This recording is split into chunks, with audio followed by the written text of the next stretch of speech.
Sometimes it can feel helpless, and it seems like the woke agenda is just sweeping the world and winning popular opinion.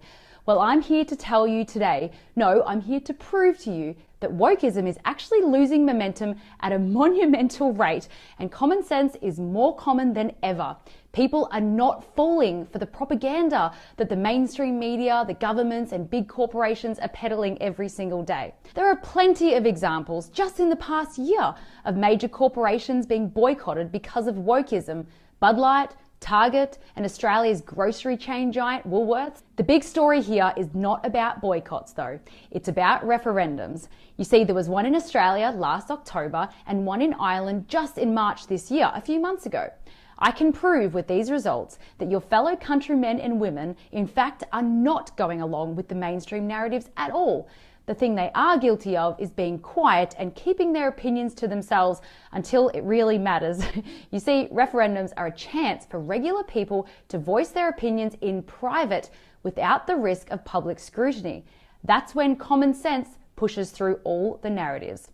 Referendums are far more powerful an indicator than any social media hashtag or boycott or viral video. The definition of referendum is a vote in which the people in a country or in an area are asked to give their opinion about or decide on an important political or social issue.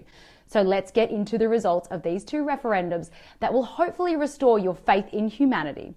The Australian referendum's wording was a proposed law to alter the constitution to recognise the first people of Australia by establishing an Aboriginal and Torres Strait Islander voice. Do you approve of this proposed alteration?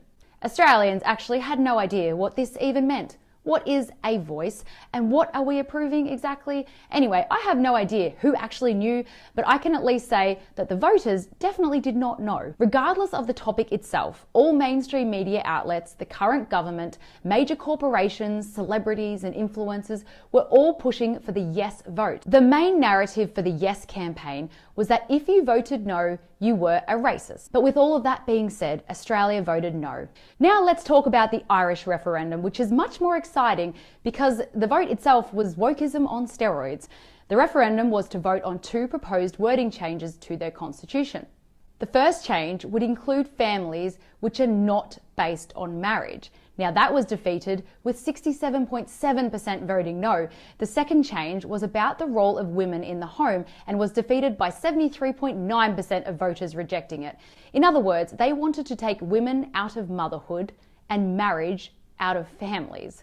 The Irish referendum defeat was even more impressive than Australia's and also made history there. It's not hearsay, it's not conjecture, it's literally the voice of the people.